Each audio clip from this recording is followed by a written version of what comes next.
Hello, everyone. I've just got a new I've got a new one for the Substack, and it turned out pretty well, so I thought I'd read it out as well. So here we go. Hold on a second. Let me just check my hair. I look a bit ridiculous.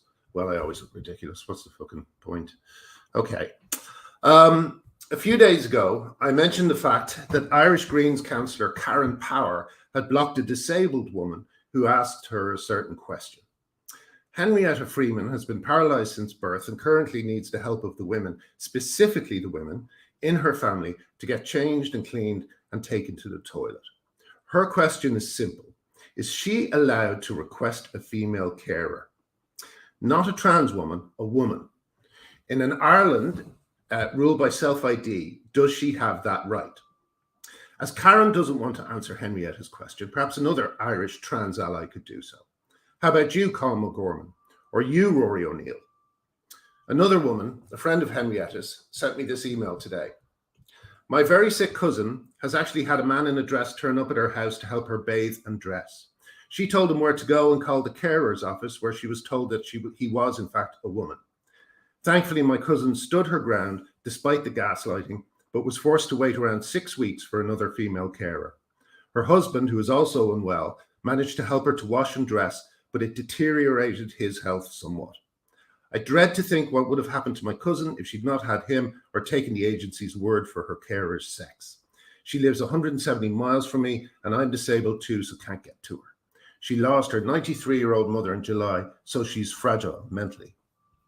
Do you respect this woman's right to request a female carer, Colm and Rory? Or will you simply ignore these points as you ignore everything that exposes the incoherence and misogyny of your fashionable new religion? I got an early idea of the way Twitter would change the world when a follower told me of a priest he knew who said of the priesthood, "It's the loneliest job in the world if you're not gay." That told me a lot about Ireland's unhappy past. The priesthood in some families was often used as a dumping ground for the brothers who didn't quite fit in. Many of those men must have burned with anger and shame at their treatment. Could they have projected that shame and anger onto the women over whom they ruled? Could this have led to atrocities like the Magdalene laundries or the dead at Tuam? My question to Rory and Colm is this. What's your excuse? What's your excuse for your misogyny? You call women TERFs. You dismiss and deride their concerns. You ignore any story that proves you wrong, even when the victims of those stories are still suffering. Last time I checked, the women of Limerick prison were still enjoying the company of a man named Barbie Kardashian because of your beliefs. Kardashian is the adopted name of a guy with a history of sexual violence who last time, as I say, last time I checked, was incarcerated in Limerick Women's Prison. Colm, my ex-wife and I campaigned with you to repeal the 8th Amendment in Ireland, and I learned then what you'd suffered at the hands of the church. So please know that I do not say this lightly. I think gender identity is a new religion.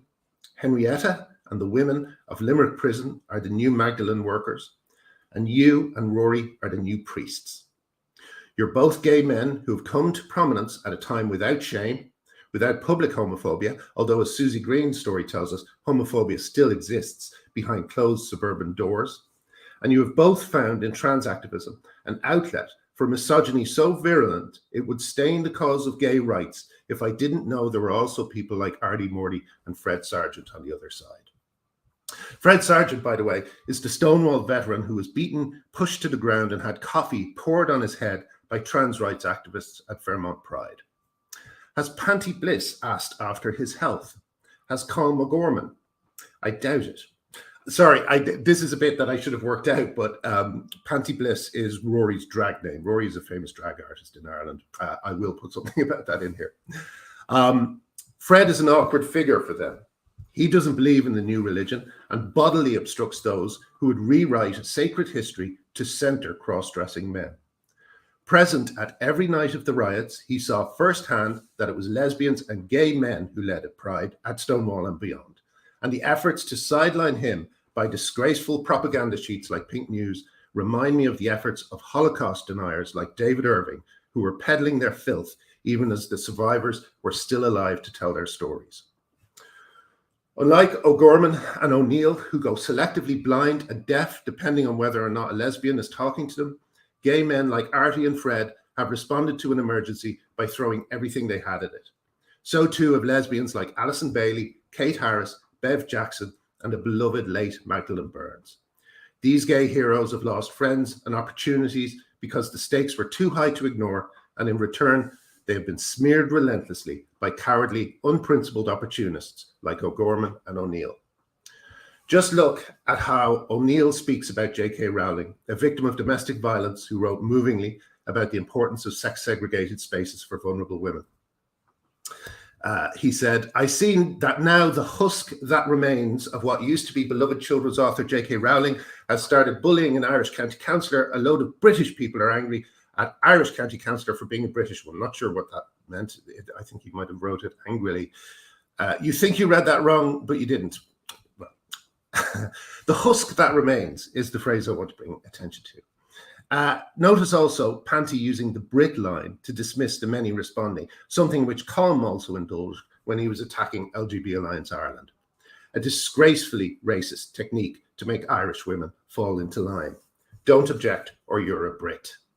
When I was at school, we received many such warnings of British influence from Colm and Rory's predecessors.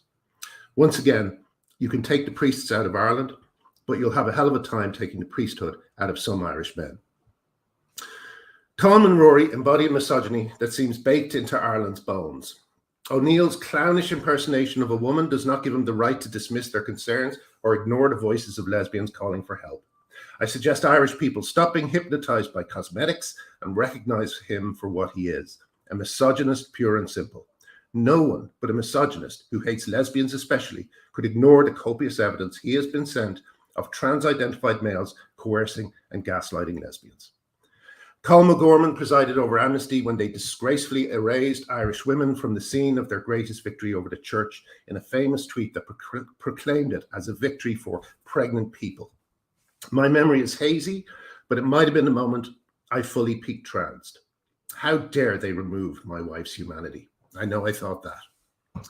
He also signed a letter calling for the removal of political representation from organizations that were standing up to the misogyny of this new religious movement. I hope LGBT people will recognize that many women are wondering if gay men have a problem with them. I hope they realize that the sudden fall in support for LGBT rights, even among the young, is a consequence of that distrust. How much do gay men care about Irish women, for instance, when self-ID was spirited into Ireland, attached to the much more popular and much debated Marriage Equality Bill?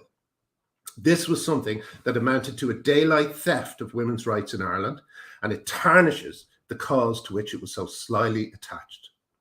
Irish women must feel that they put an end to the influence of one group of religious misogynists only to find them replaced by another. I hope people recognize that it's only the efforts of groups like the LGBT Alliance that are providing an effective counter to this distrust. So I urge you to support them in their current battle against the homophobic castration cult known as mermaids. So there's a lot to address in this one, and I want to keep it simple. So let's get back to the woman who opened this piece and her question. Colm and Rory, in your view, does Henrietta have the right to demand a female carer to assist her? Not a trans woman, a woman. Does she have that right? And if not, why not? Thank you.